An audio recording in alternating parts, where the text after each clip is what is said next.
Welcome. कैसे हैं आप सभी लोग? तो आज हम पढ़ेंगे 12th बायोलॉजी का chapter number 2, that is reproduction in lower and higher animals. और ये है हमारा पार्ट 6। तो यहाँ पर सबसे पहला टॉपिक है हमारा, दैट इज गैमेटोजेनेसिस, मतलब formation of gametes, that is sperm and egg formation कैसे होता है वो पढ़ेंगे मेल में और फीमेल में। सो यहाँ पर जो है गैमेट का फॉर्मेशन आपको गोनड्स में नजर आएगा, that is in the testis and in the ovary, okay, by the help of the germinal epithelium cells. तो यहाँ पर सबसे पहले हम पढ़ेंगे about the spermatogenesis, that is formation of sperm. So ये जो स्पर्म का फॉर्मेशन होता है, it is because of the germinal epithelium cells. So ये हमने लिया है सेमनीफेरस ट्यूब्यूल्स, जिसके सराउंडिंग में आपको ये क्यूब शेप लाइक सेल्स नजर आएंगे। We call them germinal epithelium cells, जो कि मियोसिस टाइप के सेल डिवीजन से स्पर्म का फॉर्मेशन करेंगे।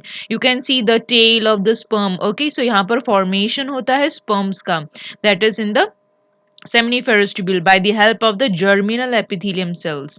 Okay, so हम पढ़ेंगे about the spermatogenesis, जो कि एक प्रोसेस है। हम स्पर्म को स्पर्मेटोजोआ करके भी बुलाते हैं, जो कि स्पर्म्स का जो फॉर्मेशन है वो टेस्टिस में नजर आएगा।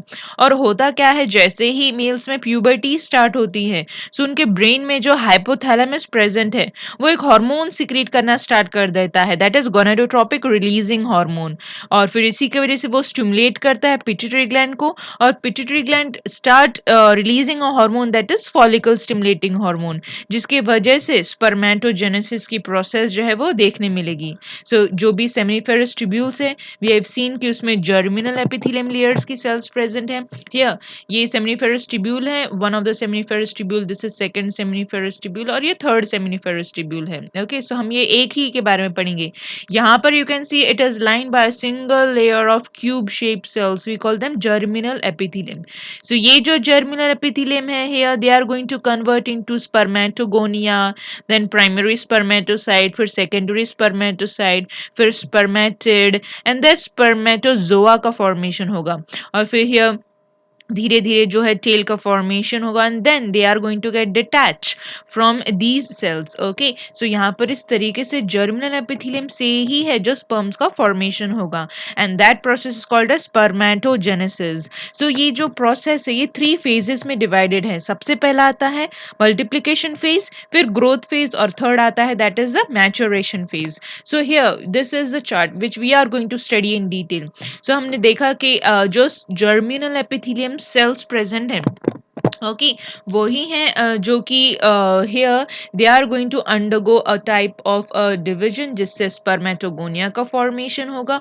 और ये जो स्पर्मेटोगोनिया सेल्स हैं वो माइटोटिक डिवीजन करते रहते हैं, उनका नंबर इंक्रीज करते रहते हैं सेमिनिफेरस ट्यूब्यूल्स में, जिसकी वजह से स्पर्मेटोगोनिया का नंबर इंक्रीज होगा। और आधे स्पर्मेटोगोनिया जो है स्पर्म्स के फॉर्मेशन में जाएंगे, और आधे स्पर्मेटोगोनिया जो है वो स्पर्मेटोगोनिया का नंबर है जो मेंटेन रखेंगे, रेस्टोर्ड रखेंगे। ओके, सो इस तरीके से यहाँ पर जो है here the half of the spermatogonia, now they are going to proceed to the formation of the sperm। अब होता क्या है यहाँ पर, स्पर्मेटोगोनिया हमने की बात कर रहे हैं जो कि स्पर्म के फॉर्मेशन करेगा। यहाँ पर नाउ इसमें जो जो फेज हमने देखा है मल्टीप्लाई हो रहा है माइटोटिक डिवीजन से, तो हम इस फेज को कहेंगे that is called as multiplication phase. Okay, और ये जो स्पर्मेटोगोनिया प्रेजेंट है ये डिप्लॉयड है, आगे जाके ये प्रोसीड करेगा ग्रोथ फेज में।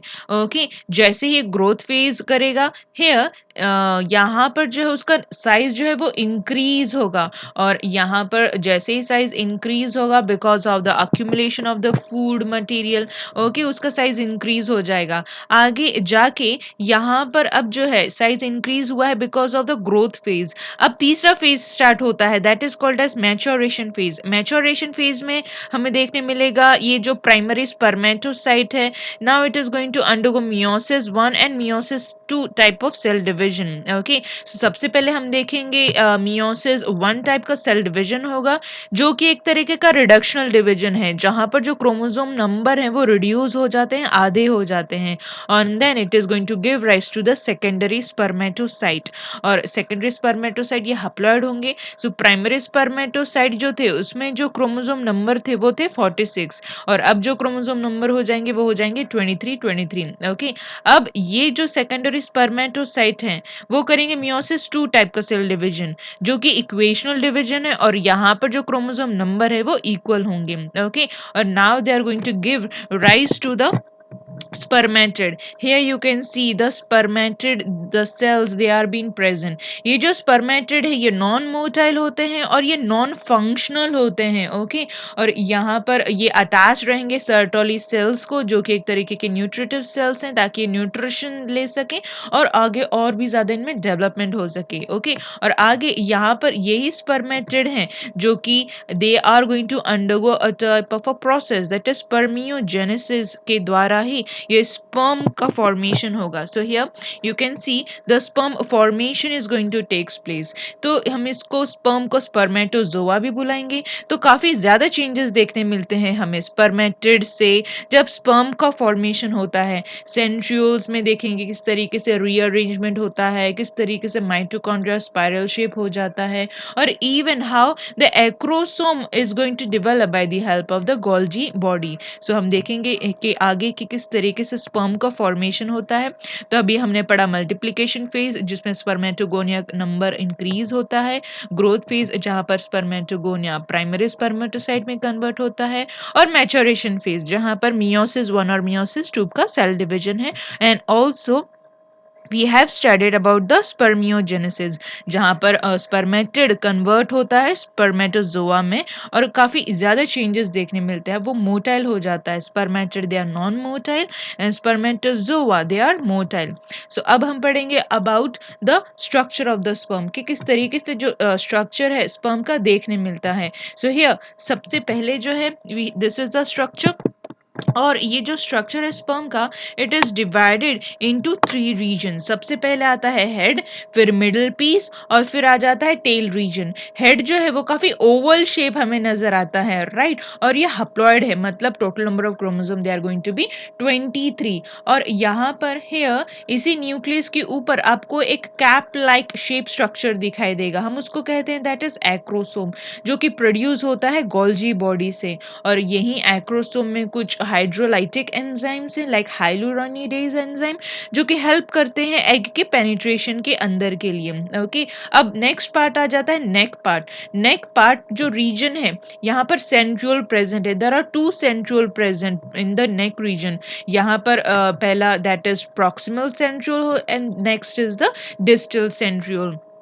सो यहाँ पर ये जो सेंट्रल प्रेजेंट है present at the neck region. Neck region एक बहुत ही शॉर्ट रीजन है। अब यहाँ पर नेक्स्ट आ जाता है that is middle piece. Okay, यहाँ पर you can see in the middle piece, okay here you can see in the middle piece that there is presence of the axial filament. आप देख सकते हैं जो सेंटर है इलोंगेटेड स्ट्रक्चर जो दिखाई दे रहा है microtubule, this is called as axial filament. Okay, यहाँ पर मिडल पीस में प्रेजेंट है, और जो कि स्टार्ट होता है डिस्टल सेंट्रियोल से। सो ये जो न्यूक्लियस के पास में है हम बुलाएंगे इसको प्रॉक्सिमल सेंट्रियोल, और ये जो दूर है सेंट्रियोल इसको बुलाएंगे डिस्टल सेंट्रियोल। सो डिस्टल सेंट्रियोल से ही एक्सियल फिलामेंट जो है वो अराइज होता है। It is a kind of a micro tubule. Okay, और ये एक्सियल फिलामेंट को सराउंड करता है that is mitochondria.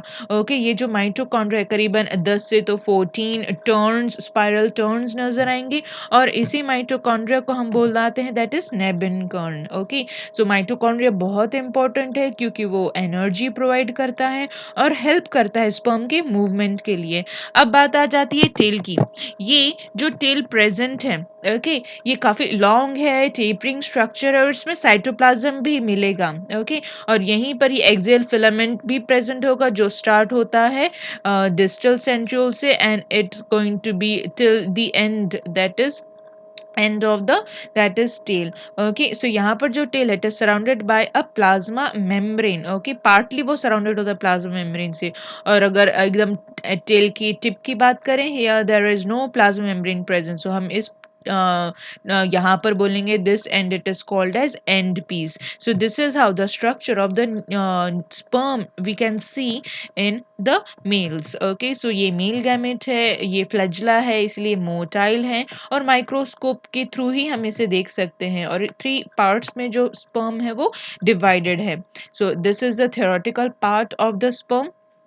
Now we are going to study about the formation of an egg that is called as oogenesis. ये भी form होता है by the germinal epithelium cells. So you can see ये जो है this is an ovary. ये जो ovary है it is surrounded by a germinal epithelium cells. Okay, जो कि diploid है. Okay, diploid number of chromosomes they are present. So यहाँ पर जो है mitosis करते हैं, meiosis करते हैं, तब जाके egg का formation होगा.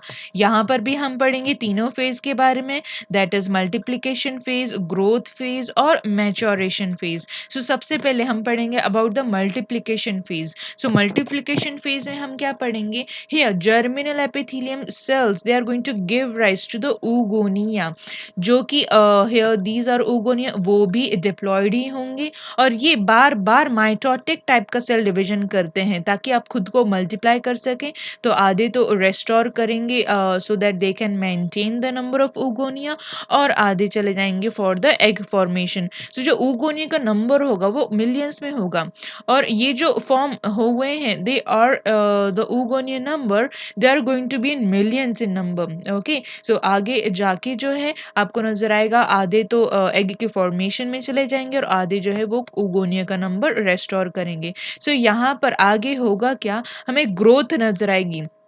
Here you can see the oogonia size has been increased. तो अब यहाँ से स्टार्ट होता है that is growth phase. So अब इसमें जो growth नजर आई है हम इसको बुलाएंगे that is called as primary oocyte. Okay, so यहाँ पर here there is an increase in size, we call them primary oocyte और ये भी diploid ही होंगे. तो होता क्या है, इसका जो size है वो increase हुआ है because of the food accumulation. और यहाँ पर जो endoplasmic reticulum है, Golgi है, mitochondria है, उसका भी नंबर जो है वो इंक्रीज होता है. ओके, और अब जो है primary oocyte now here they are going to undergo the process of meiosis. तो अब जो है स्टार्ट होगा मैच्योरेशन फेज. इसका मतलब है here you can see there is a kind of an arrest. ये जो प्रोसीजर है कब स्टार्ट होगा, मियोसिस कब स्टार्ट होगा, when the female she reaches up to the puberty stage. So आगे की प्रोसीजर वो प्यूबर्टी स्टेज के बाद ही स्टार्ट होगा. सो जब प्यूबर्टी स्टेज आ जाएगा यहाँ से अब जो प्राइमरी oocyte है now it is going to undergo meiosis first type of cell division. So मतलब कि maturation phase start हो चुका है और meiosis जो first है वो start हो जाएगा और meiosis जब start होगा here this primary oocyte is going to give rise to the two daughter cells. यहाँ पर equal nuclear division होगा लेकिन unequal cytoplasmic division होगा जिसके वजह से एक size जो cell होगा वो smaller होगा और दूसरा cell size जो है वो larger होगा. So जो larger cell है हम उसको बुलाएंगे secondary oocyte. ये meiosis 1 है, ये reductional division है, इसमें इसलिए जो क्रोमोसोम नंबर है वो हाफ हो जाएंगे इसलिए हम बोलेंगे it is haploid cell.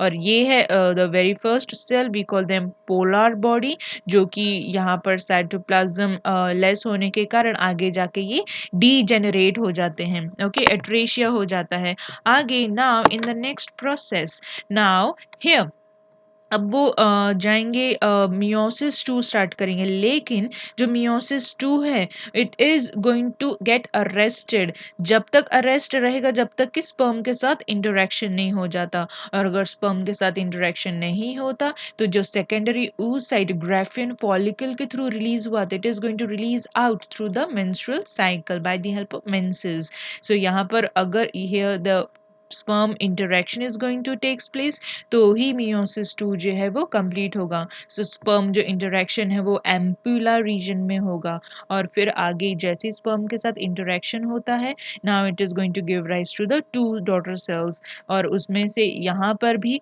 equal nuclear division होगा और unequal cytoplasmic division जिसकी वजह से एक सेल का साइज छोटा होगा और एक सेल का साइज बड़ा होगा. so यहाँ पर this is the secondary polar body it is going to form, or here this is going to be the mature egg, this is going to be the ovum जो कि functional है. Okay और ये ready होगा fertilisation के लिए. Fertilisation का मतलब है that is fusion of the egg nucleus and the sperm nucleus. So यहाँ पर जो मियोसिस 2 की प्रोसेस है और फर्टिलाइजेशन है, दोनों के दोनों साथ में चलते हैं, दो गो हैंड इन हैंड, दोनों की प्रोसेस साथ में ही होगी. और आगे जाके जैसे ही ओवम का फॉर्मेशन होता है, ये जो एग है, ये जो ओवम है, हमें यहाँ पर पोलैरिटी नजर आती है. पोलैरिटी का मतलब है हमें दो पोल्स नजर आएंगे, जहाँ जहाँ पर here if the nucleus it is present in the ovum and it is present in a particular side, okay, eccentric nucleus है.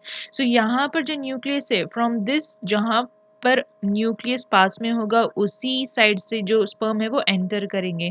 सो the place from where the sperm it enters inside the egg it is called as animal pole. Okay so जहाँ पर nucleus present है हम उसको animal pole बोलेंगे, और opposite to the animal pole is always the vegetal pole. So हमें polarity नजर आती है. ओके और ओवम के न्यूक्लियस को हम बुलाते हैं that is the germinal vesicle. Okay, so here further if we study about this ovum or you can say the secondary oocyte, ये एक और explanation है about the formation of the ovum. सो हमने अभी पढ़ा मल्टीप्लिकेशन फेज, ग्रोथ फेज, और फिर इसके बाद में हमने पढ़ा about the maturation phase also, and how the formation of an ovum is taking place, और किस तरीके से फर्टिलाइजेशन होगा और मियोसिस 2 जो है वो कंप्लीट होगा. सो इस तरीके से हमने पोल्स के भी बारे में बात की, वेजिटल पोल और एनिमल पोल. अब हम बात करेंगे about the structure of the secondary oocyte, किस तरीके से ये दिखाई देता है. सबसे पहले ये जो oocyte है, okay, secondary oocyte, it is not having any kind of shell, तो हम इसको बोलेंगे that is non-cladoid eggs. जिस eggs में shell नजर आते हैं वो होते हैं cladoid egg. जैसे कि अगर कोई reptile का egg है, okay, birds के eggs हैं, उनमें shell नजर आते हैं तो वो होते हैं cladoid egg. इसमें shell नहीं है इसलिए हम बोलेंगे non-cladoid egg हैं ये. okay, और दूसरी बात यहाँ पर जो भी yolk content है बहुत ही कम है, इसलिए हम बोलेंगे these are माइक्रोलेसिथल एग, और इसका जो लेंथ है वो है अबाउट 0.1 mm साइज होगा. और इसका स्ट्रक्चर देखिए आप, ये राउंड स्ट्रक्चर है. ओके और ये फ्लैजुला नहीं है तो ये नॉन मोटाइल है. और यहाँ पर जो नंबर ऑफ क्रोमोसोम होंगे वो 23 होंगे, मतलब कि हप्लॉइड सेल है ये. ओके और यहाँ पर जो न्यूक्लियस है, हम इस न्यूक्लियस को बुलाते हैं दैट इज जर्मिनल वेसिकल बुलाते हैं. न्यूक्लियस को हम बोलते हैं दैट इज जर्मिनल वेसिकल, और इसके साइटोप्लाज्म का हम बुलाते हैं that is the ooplasm. Okay egg में हमें कभी भी सेंट्रियोल नहीं नजर आएगा. सो जो सेंट्रियोल होगा वो स्पर्म में ही प्रेजेंट है जो कि हेल्प करेगा इन द सेल डिवीजन. और यहाँ पर you can see the layer, this is a plasma membrane, लेकिन सेकेंडरी oocyte में इसको हम बुलाते हैं दैट इज वाइटलाइन मेम्ब्रेन, जो कि सिक्रीट करता है एक clear zone that is zona pellucida. So ये जो क्लियर जोन है ये हम जोना पेल्यूसिडा बुलाएंगे, जो कि क्लियर है, नॉन सेल्यूलर लेयर है, और ये ग्लाइकोप्रोटीन की बनी होती है. ये जोना पेल्यूसिडा जो कि वाइटलाइन मेम्ब्रेन सिक्रीट करती है. आगे यहाँ पर जोना पेल्यूसिडा के बाहर एक और लेयर नजर आता है, we call them coronata radiata, we call them corona radiata, जो कि काफी ज्यादा लेयर्स हैं और रेडियली अरेंज्ड हैं इसी सेकेंडरी oocyte के ऊपर.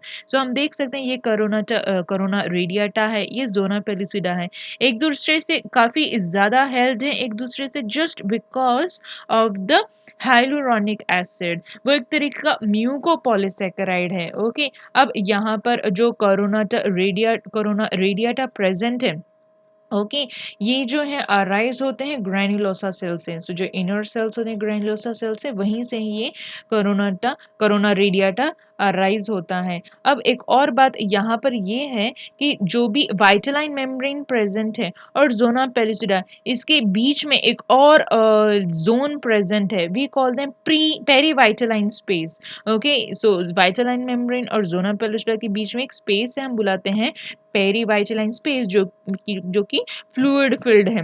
ओके सो इस तरीके से हमें स्ट्रक्चर देखने मिलता है सेकेंडरी oocyte का, जो कि हमें फीमेल में नजर आएगा इनसाइड द ओवरी. और ये कुछ थियोरेटिकल पार्ट है about the secondary oocyte. So here this is how the topic ends. और अब हम नेक्स्ट टॉपिक में पढ़ेंगे about the fertilization that is syngamy. अगर इस टॉपिक से रिलेटेड कोई डाउट्स हैं, कोई सजेशंस हैं, so you can give me into the inbox. So thank you.